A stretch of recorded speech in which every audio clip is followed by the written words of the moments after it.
Hey everyone, get ready because today we're diving deep into account-based marketing. ABM, right. You got it. And we have an awesome guide for this deep dive. Oh, yeah. Tell me more. We're breaking down an incredible article by the one and only Srinidhi Ranganathan, No way. The human AI himself. the legend.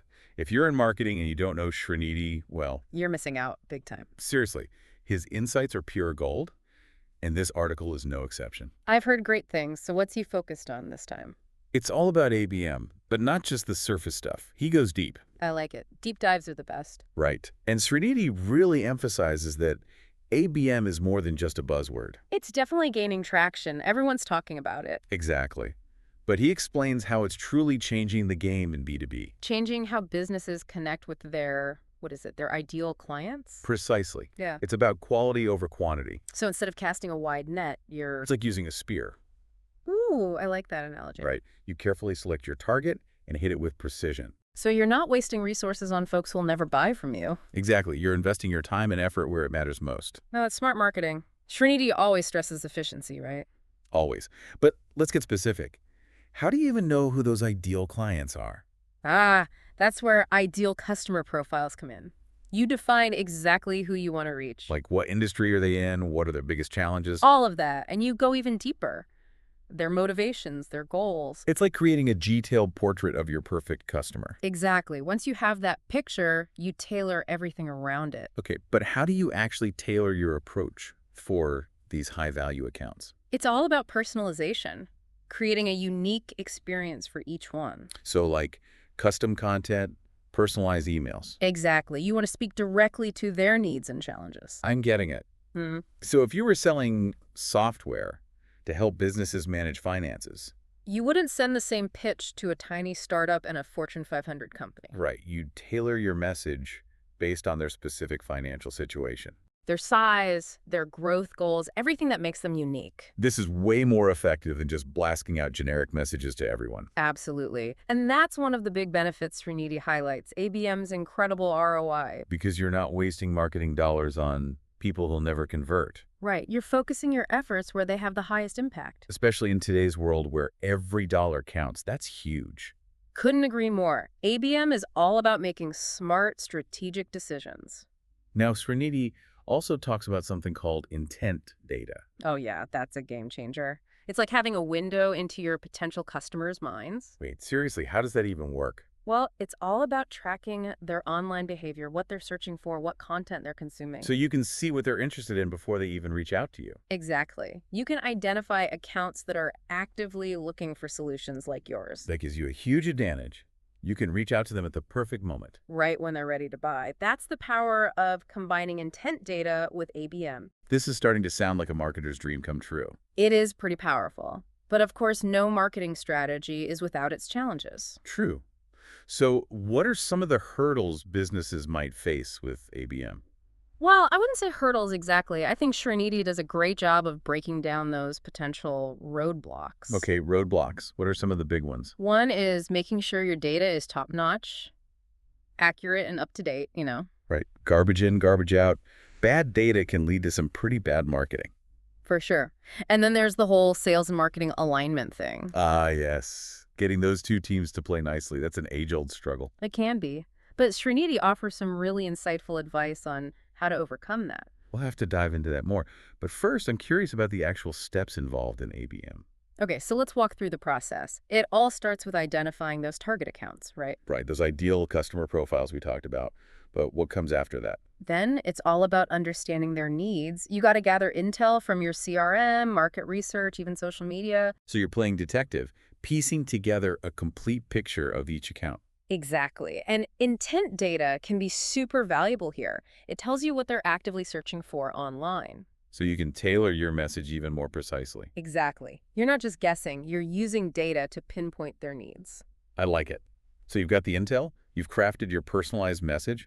What's next? Well, then it's all about engaging with them through multiple channels. So not just emails, but social media, events, maybe even direct mail. Right. You want to be present wherever your target accounts are. And the key is to make sure your messaging is consistent across all those channels. Absolutely. You want to create a cohesive experience that builds trust and credibility. This goes way beyond just trying to make a quick sale. It's about building relationships, Yeah. becoming a trusted advisor. And as Srinidhi points out, that's becoming even more important in today's world. Oh, totally. Buyers are more informed than ever. They can see right through generic marketing fluff. You have to stand out by offering something truly valuable and relevant. And that's what ABM is all about. But hey, I'm realizing we've been talking for a while now. We have, haven't we? And I'm sure our listeners are eager to hear more about the practical side of ABM. The nitty-gritty details. Exactly. So why don't we take a quick break and we'll come back and dive into those in part 2. Welcome back, everyone. Ready for more ABM goodness. Oh, absolutely. I'm excited to get into those nitty-gritty details we were just talking about. And trust me, Srinidhi doesn't disappoint. His article really digs deep into making ABM actually work. I love that about him. He doesn't just talk the talk, he walks you through it. Exactly. He knows there are challenges, and he provides solutions. Like that whole data accuracy thing. Oh, right. We were just talking about how crucial it is. It's foundational. Bad data equals poorly targeted campaigns, wasted money. No one wants that. Yeah. So how do you ensure your data is actually solid? Well, Srinidhi emphasizes something called data hygiene. It's like cleaning your house. Keeping things tidy? Right. Yeah. Regularly updating your CRM, all your data sources. Makes sense. But sometimes you're missing information, right? Exactly. And that's where data enrichment tools come in. They're like little detectives. Oh, I love that. Filling in the gaps. Exactly. They use all sorts of techniques to gather those missing pieces. Like company size, industry trends, even those buying signals we talked about. Yep, all of that. So you have this complete picture of your target account. That's so smart. Okay, so data, check. But what about getting sales and marketing on the same page? Ah, yes, the classic challenge. But Srinidhi has some great advice. I bet he does. He always has such a practical, insightful approach. He suggests setting shared goals, KPIs for both teams. Oh, interesting. So everyone is aiming for the same target. Exactly. No more sales chasing one thing and marketing off doing their own thing. It's about that unified effort, everyone working together. And when that happens, the customer experience is so much smoother. From the first touch point to the final sale, it all feels cohesive. Like a well-oiled machine. Okay, so we've got the data, the alignment.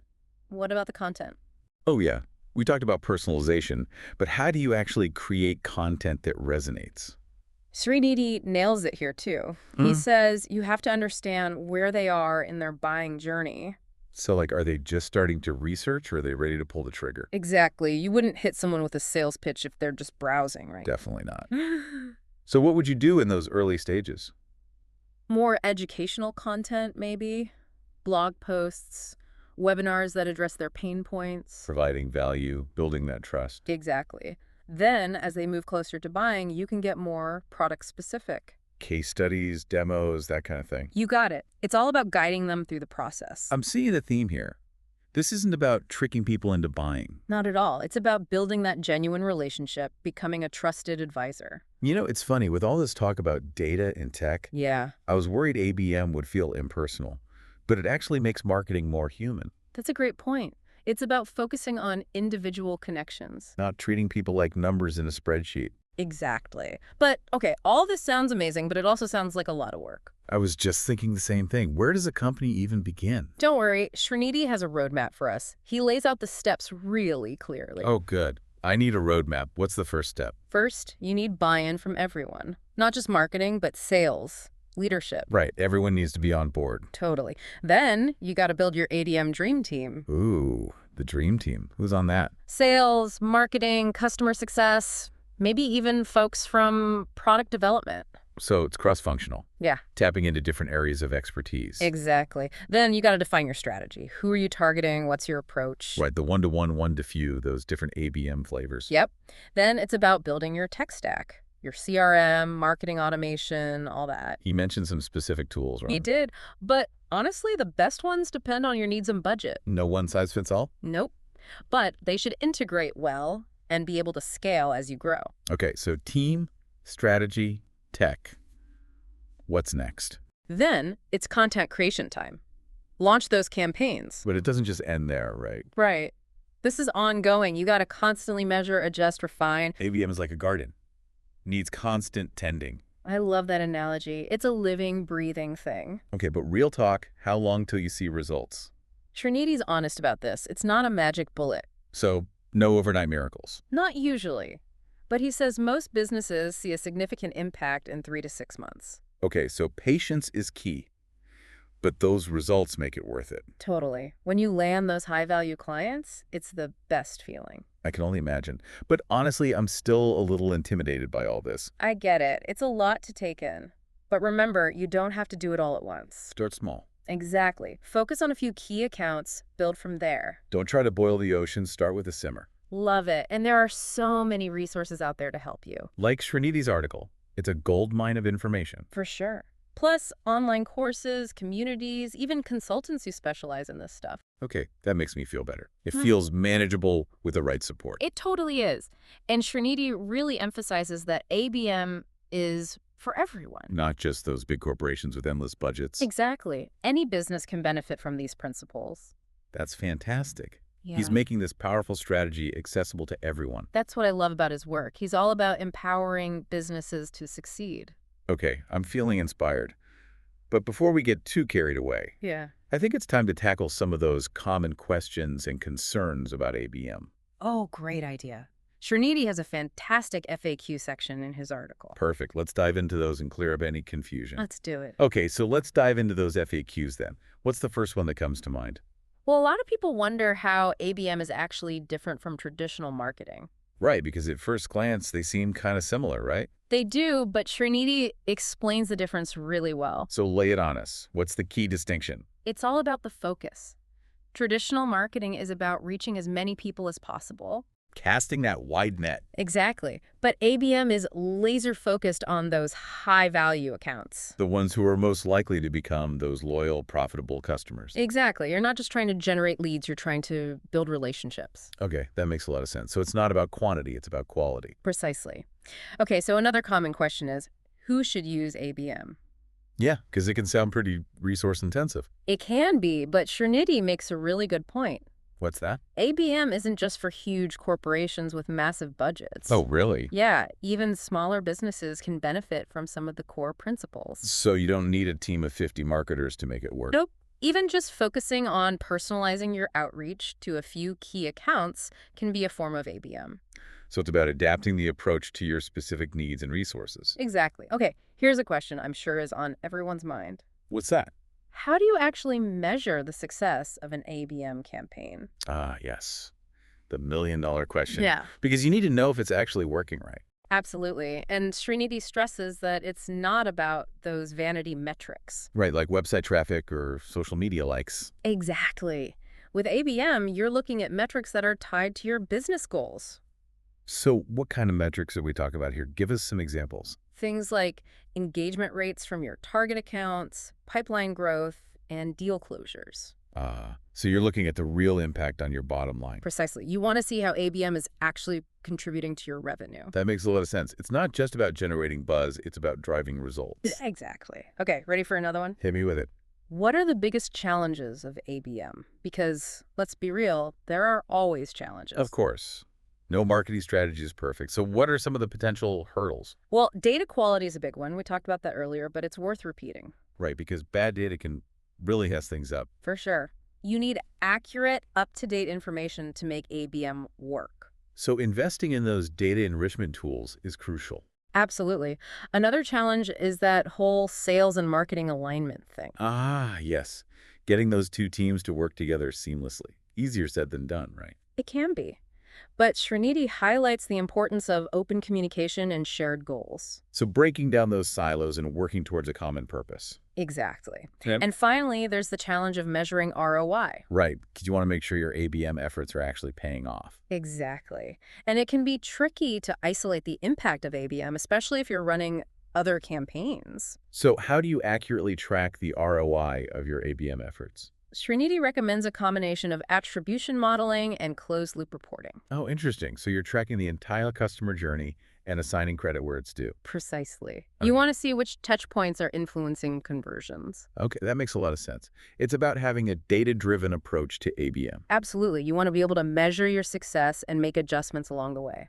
Well, this has been an amazing deep dive into the world of ABM. I agree. We've covered a lot of ground. And I think we've given our listeners a solid foundation to start building their own ABM strategies. Absolutely. But remember, This is just the beginning. There's always more to learn and more to explore. Exactly. And that's what makes marketing so exciting. It's constantly evolving. So to wrap things up, what's the one key takeaway you want our listeners to remember? I think the biggest takeaway is that ABM is a powerful approach, but it's not a magic bullet. It takes time, effort, and a commitment to building those strong customer relationships. Well said. And if you're ready to dive deeper into ABM, I highly recommend checking out Srinidhi's article. Yes, it's full of amazing insights and practical advice. We'll be sure to include a link in the show notes. Definitely. And we'd love to hear your thoughts on ABM. Connect with us on social media and share your experiences. Because we're all in this together, learning and growing as marketers. Thanks for joining us on this deep dive. Until next time, happy marketing.